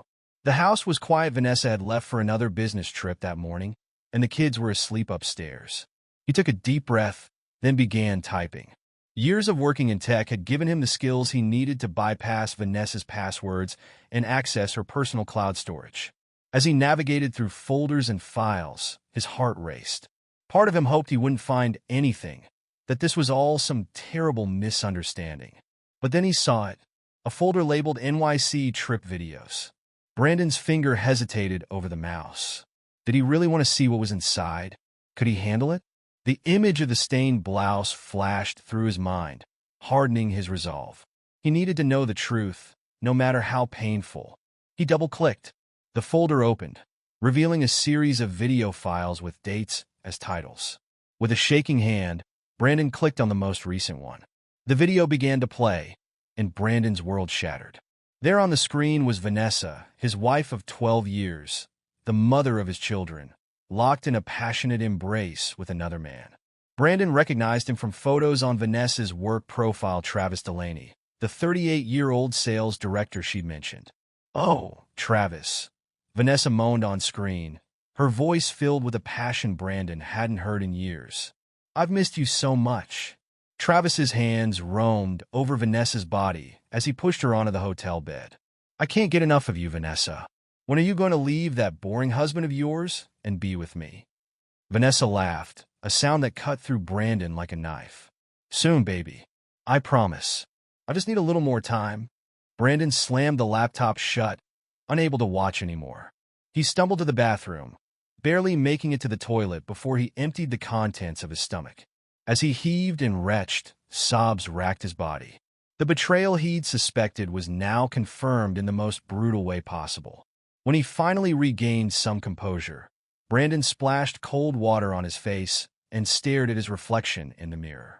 The man looking back at him was a stranger, pale, hollow-eyed, with a coldness in his gaze that he'd never seen before. In that moment, something inside Brandon hardened.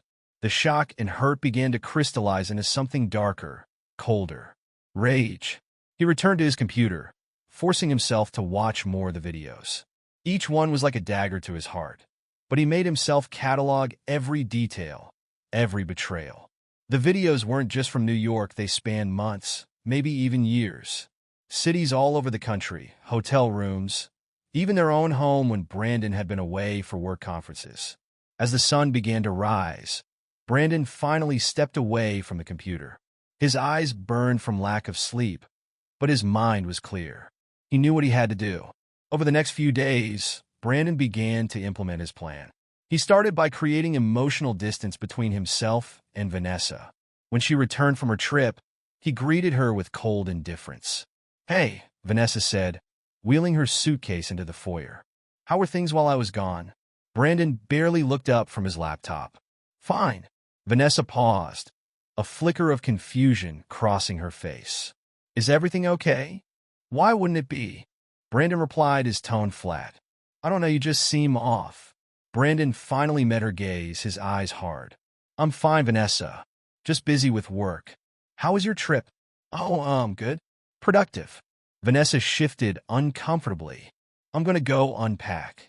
As she hurried upstairs, Brandon allowed himself a small, grim smile. Let her wonder. Let her worry. It was the least she deserved. Over the next few weeks, Brandon continued his cold treatment. He spoke to Vanessa only when necessary, avoided physical contact, and threw himself into work and caring for the children. Vanessa, caught up in her affair and her own guilt, barely seemed to notice the change at first. One evening, as Brandon was putting the kids to bed, Lily looked up at him with worried eyes. "Daddy, are you and Mommy fighting?" Brandon's heart clenched. He sat on the edge of her bed, smoothing her hair back from her forehead. "No, sweetheart. Why do you ask?" Lily bit her lip. "You don't talk to each other anymore. And Mommy looks sad all the time." Brandon forced a smile. "Grown-up relationships can be complicated sometimes, Lily. But I want you to know that no matter what happens between me and Mommy, we both love you and Max very, very much." "Okay." Lily nodded, but she didn't look convinced. As Brandon turned out her light and closed her door, he felt a fresh wave of anger towards Vanessa. How dare she put their children through this? Days turned into weeks, and Brandon's cold demeanor began to have its effect on Vanessa. She grew more agitated, more desperate for his attention.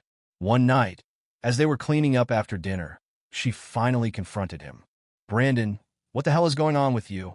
Vanessa demanded, slamming a plate down on the counter. "You've barely said 2 words to me in weeks." Brandon turned to face her, his expression impassive.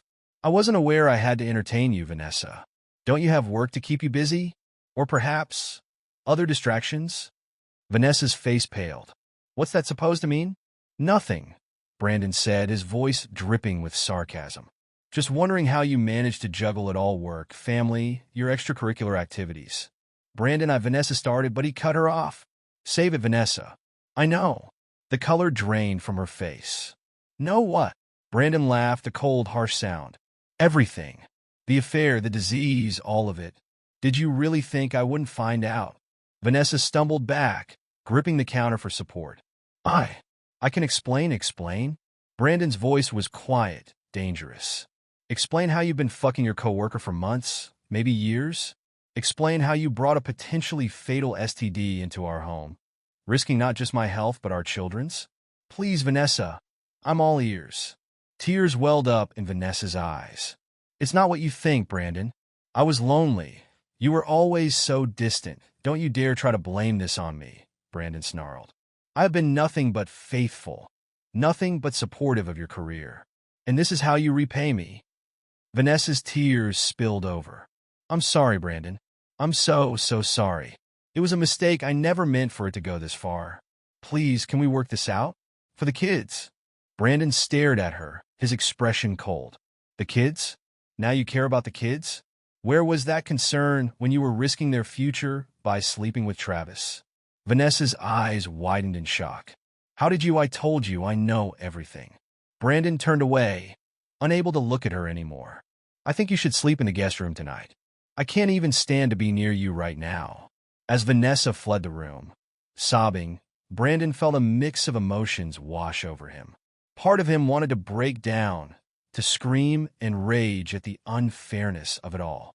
But a larger part, the part that had been growing colder and harder with each passing day, felt only a grim satisfaction.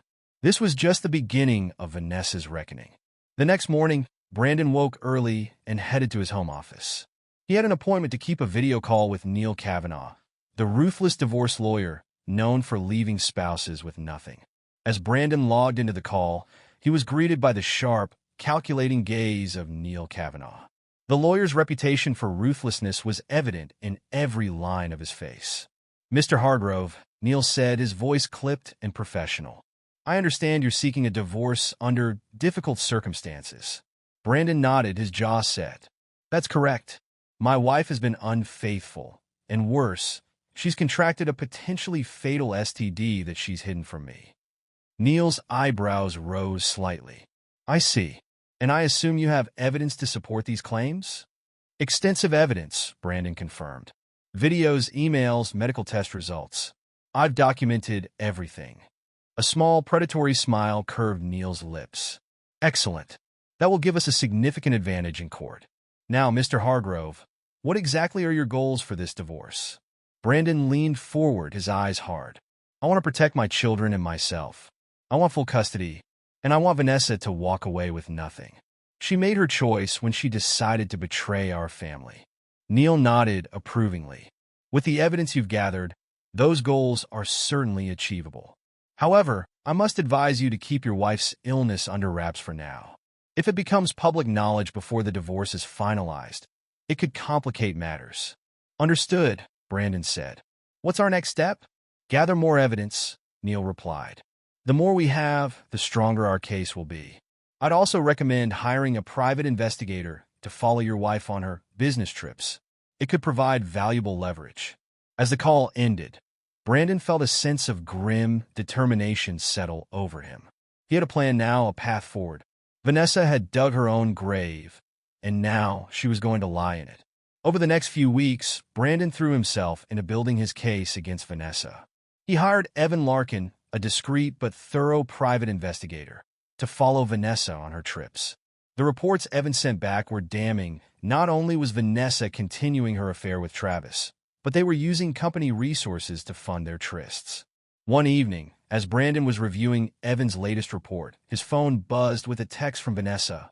"Working late tonight. Don't wait up." Brandon's lip curled in disgust.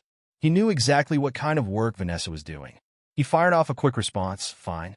The kids miss you." It was a low blow, but Brandon couldn't bring himself to care. Let her feel some guilt for once. As the weeks passed, Brandon noticed Vanessa's health beginning to decline. She complained of fatigue and weakness, dark circles forming under her eyes. But still, she didn't seek medical help, brushing off her symptoms as stress from work. One morning, as Vanessa was rushing out the door for another business trip, Brandon couldn't help but comment. "You're looking a bit pale, Vanessa," he said, his tone deceptively casual. "Maybe you should see a doctor." Vanessa paused, her hand on the doorknob. "I'm fine, Brandon. Just tired." "If you say so," Brandon shrugged.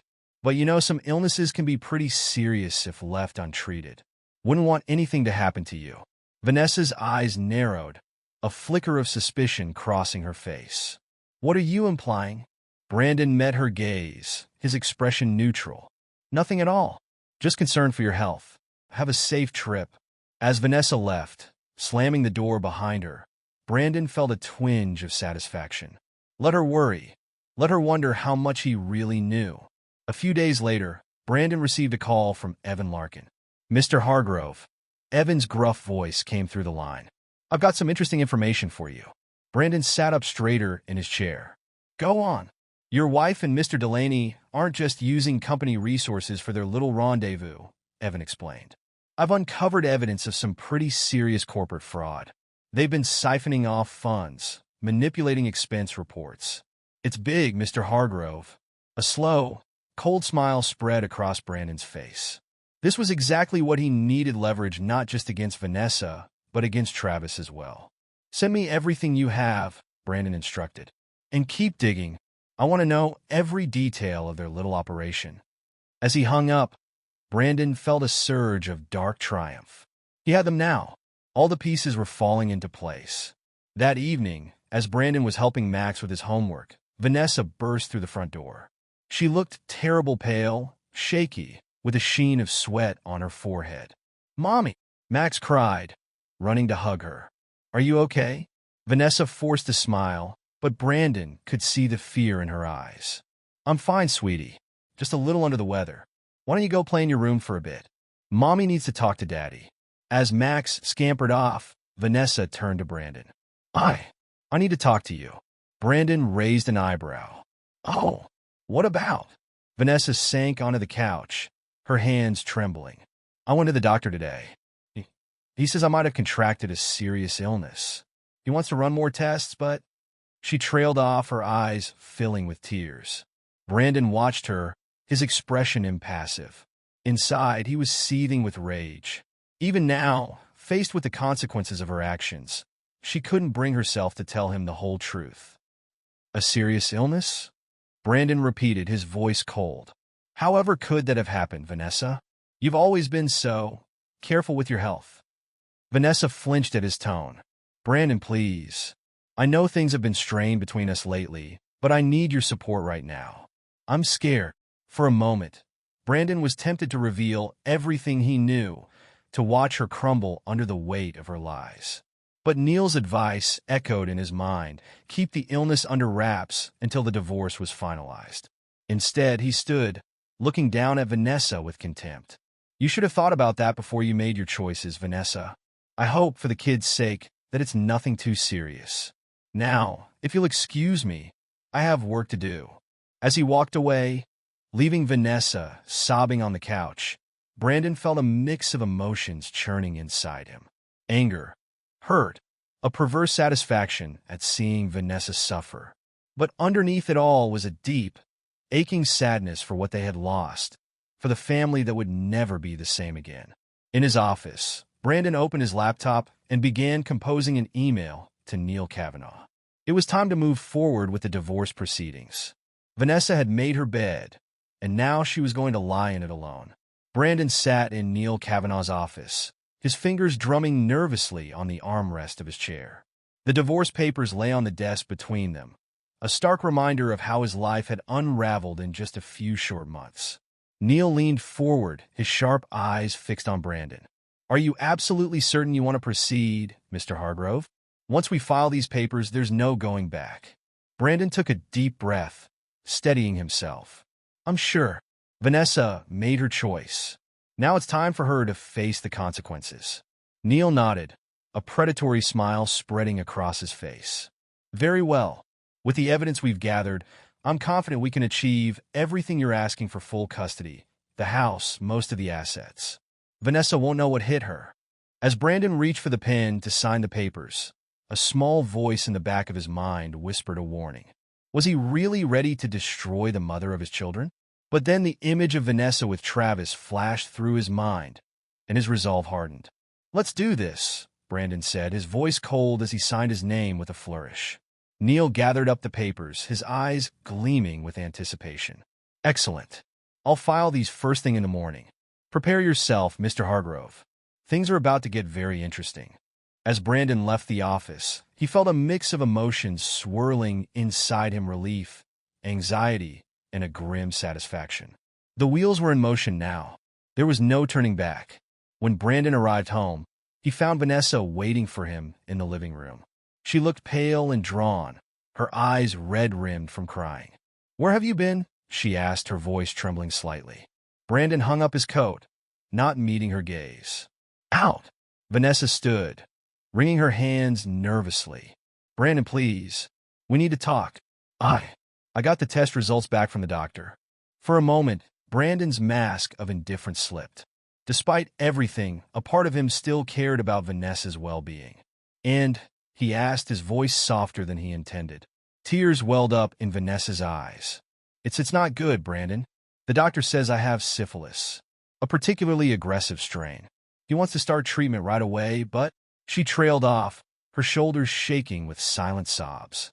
Brandon watched her, conflict raging inside him. Part of him wanted to comfort her, to tell her everything would be okay. But the larger part, the part that had been hurt and betrayed, held him back. I see, Brandon said, his voice carefully neutral. And how exactly did you contract syphilis, Vanessa? Vanessa's head snapped up, her eyes wide with fear and guilt. I don't know. Maybe it was from a public restroom, or don't. Brandon's voice was like ice. Don't you dare lie to me again. I know about Travis, Vanessa. I know about all of it. The color drained from Vanessa's face. You know? Brandon laughed, a harsh, bitter sound. Did you really think I wouldn't find out? The late nights, the business trips, the way you've been pulling away from me, and the kids? I'm not an idiot, Vanessa. Vanessa sank back onto the couch, her body shaking with sobs. Brandon, I'm so sorry. I never meant for any of this to happen. It was a mistake, a terrible mistake. Please, can we work this out? For the kids. Brandon felt a surge of anger at her words. The kids? Now you care about the kids? Where was that concern when you were risking their future by sleeping with Travis? I made a mistake, Vanessa cried. People make mistakes, Brandon. Can't you forgive me? Brandon stared at her, his expression hard. Forgive you? For throwing away our marriage? For endangering my health and our children's future? No, Vanessa. I can't forgive that. He reached into his briefcase and pulled out a thick envelope. These are divorce papers. I've already signed them. You should read them carefully. I'm seeking full custody of the kids and most of our assets. Vanessa's eyes widened in shock. Divorce? Brandon, no. Please, we can work this out. I'll do anything, go to counseling, whatever you want. It's too late for that, Brandon said, his voice flat. You made your choice when you decided to sleep with Travis. Now you have to live with the consequences. As he turned to leave the room, Vanessa called out, her voice desperate. Brandon, wait. What about my illness? I need help. I need support. I can't go through this alone. Brandon paused at the doorway, not turning around. You should have thought about that before you brought a potentially fatal STD into our home. Get help from Travis. I'm done. With that, he walked away, leaving Vanessa sobbing on the couch. As he climbed the stairs to check on the kids, Brandon felt a weight lift from his shoulders. It was done. Now he could focus on protecting his children and rebuilding their lives. Over the next few weeks, the divorce proceedings moved forward at a rapid pace. Brandon's evidence, combined with Neil Kavanaugh's ruthless tactics, left Vanessa reeling. She hired her own lawyer, but it was clear from the start that she was fighting a losing battle. One afternoon, as Brandon was reviewing some documents in his home office, he received an unexpected call from Lauren Delaney, Travis's wife. Mr. Hargrove? Lauren's voice was tense, barely controlled. I think we need to talk. Brandon's pulse quickened. Mrs. Delaney, what can I do for you? There was a pause on the other end of the line. I received some videos of my husband with your wife. Brandon closed his eyes, a mix of guilt and satisfaction washing over him. He had anonymously sent the evidence to Lauren, knowing it would blow the affair wide open. I see, he said carefully. I'm sorry you had to find out this way, Mrs. Delaney. Lauren's laugh was bitter. Are you? Because from what I understand, you've known about this for quite some time. Brandon sighed. You're right. I did know. And I'm truly sorry for not coming to you sooner. I was dealing with my own pain. I understand, Lauren said, her voice softening slightly. I don't know what to do now. Travis is begging me not to leave him, saying it was a mistake. But how can I ever trust him again? Brandon felt a twinge of empathy for Lauren. She was an innocent victim in all this, just like him. I can't tell you what to do, Mrs. Delaney, but I can tell you that you deserve better than a man who would betray you like this. There was a long pause. You're right. Thank you, Mr. Hargrove. And I'm sorry for what my husband and your wife have put you through. As the call ended, Brandon leaned back in his chair, feeling a mix of emotions. He had set these events in motion, and now the fallout was spreading beyond just his own family. But he couldn't bring himself to feel guilty. Travis and Vanessa had made their choices. Now they had to face the consequences. The next day, Brandon received a frantic call from Vanessa. "Brandon, what the hell did you do?" she screamed as soon as he picked up. Brandon held the phone away from his ear, wincing at her volume. "What are you talking about, Vanessa? Don't play dumb with me." Vanessa's voice was shrill with panic. "Lauren knows about me and Travis. She's suing him for divorce and demanding everything. And now Travis, he's offering to testify against me in our divorce case." Brandon felt a cold satisfaction settle in his chest. "Is that so? Well, it seems like your actions are finally catching up with you, Vanessa. How could you do this to me?" Vanessa sobbed. "I'm sick, Brandon. I need help, not this destruction of everything I've worked for." "You did this to yourself," Brandon replied, his voice hard. "You made your choices, Vanessa. Now you have to live with them." As he hung up the phone, Brandon felt a mix of emotions. Part of him still cared for Vanessa, still worried about her health. But a larger part, the part that had been betrayed and hurt, felt only a grim satisfaction. The house of cards she had built was finally tumbling down.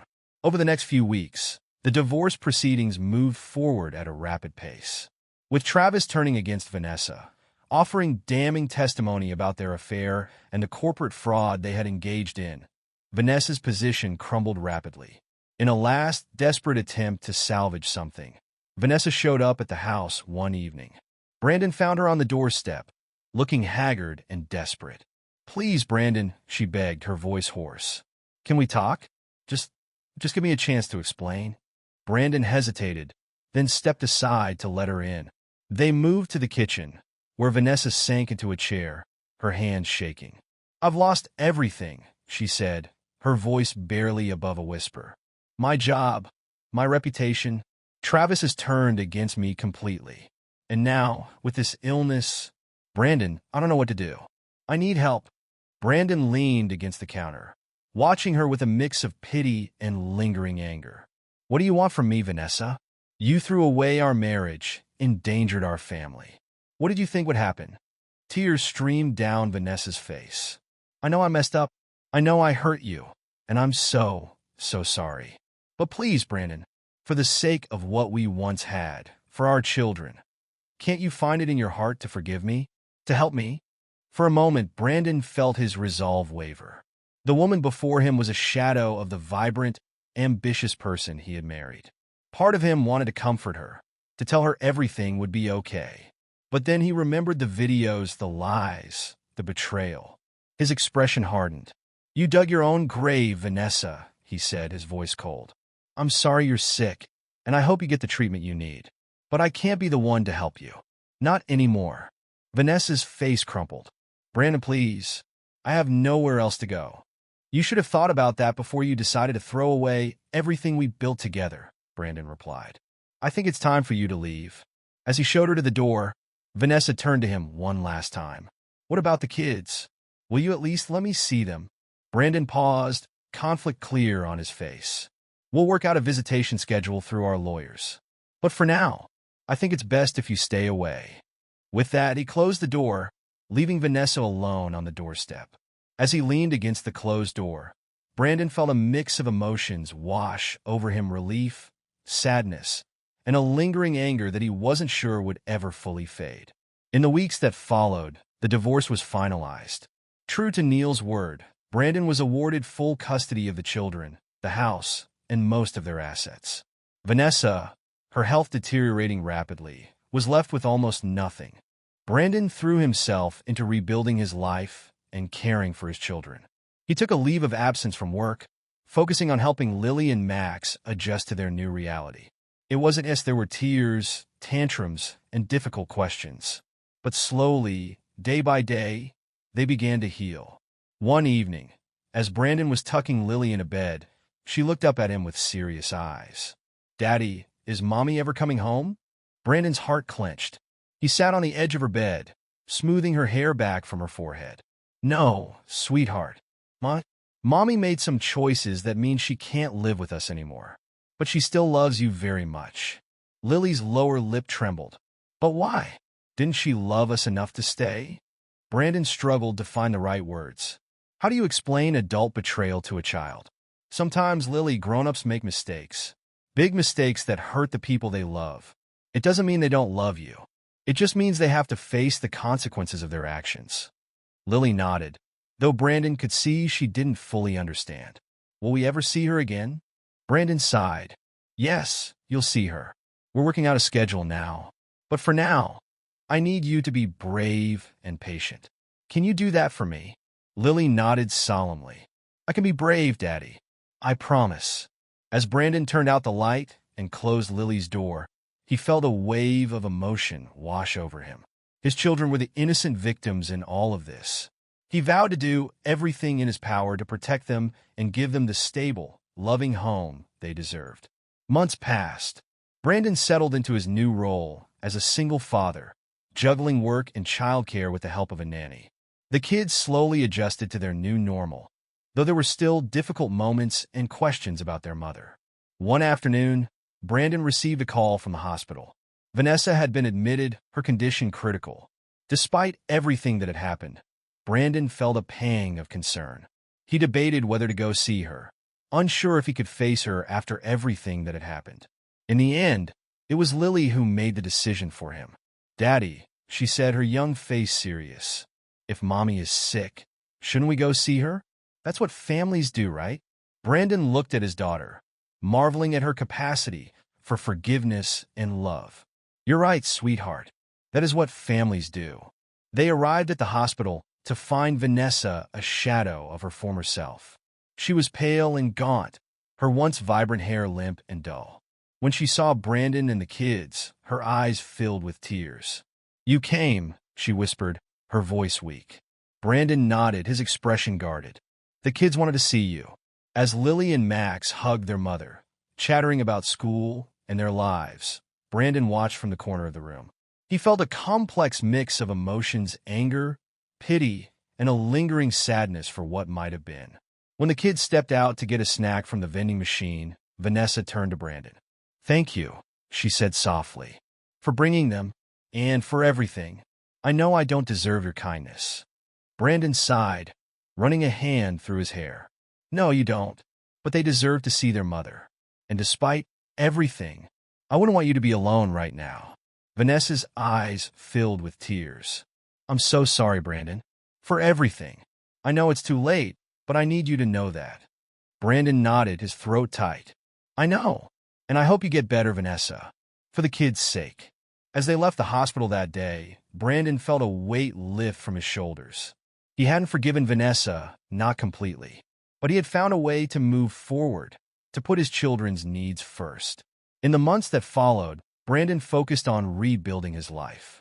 He threw himself into his work, earning a promotion that allowed him to provide an even better life for his children. He started dating again, cautiously at first, always putting Lily and Max's well-being first. Vanessa's health improved slightly with treatment, though the doctors warned her she would never fully recover. She had visitation with the kids, supervised at first, then gradually more relaxed as she proved she could be responsible. One evening, as Brandon sat on the back porch watching Lily and Max play in the yard, he reflected on the journey of the past year. The betrayal, the anger, the pain, it had all shaped him, changed him in ways he was still discovering. But as he watched his children laugh and play, Brandon felt a sense of peace wash over him. They had survived the storm. They were healing, growing stronger every day. And while the scars of Vanessa's betrayal would always be there, Brandon knew that he and his children would be okay. He had weathered the storm, protected his family, and come out stronger on the other side. And as the sun set on another day, Brandon Hargrove looked to the future with hope and determination. Whatever challenges lay ahead, he was ready to face them for himself and for his children.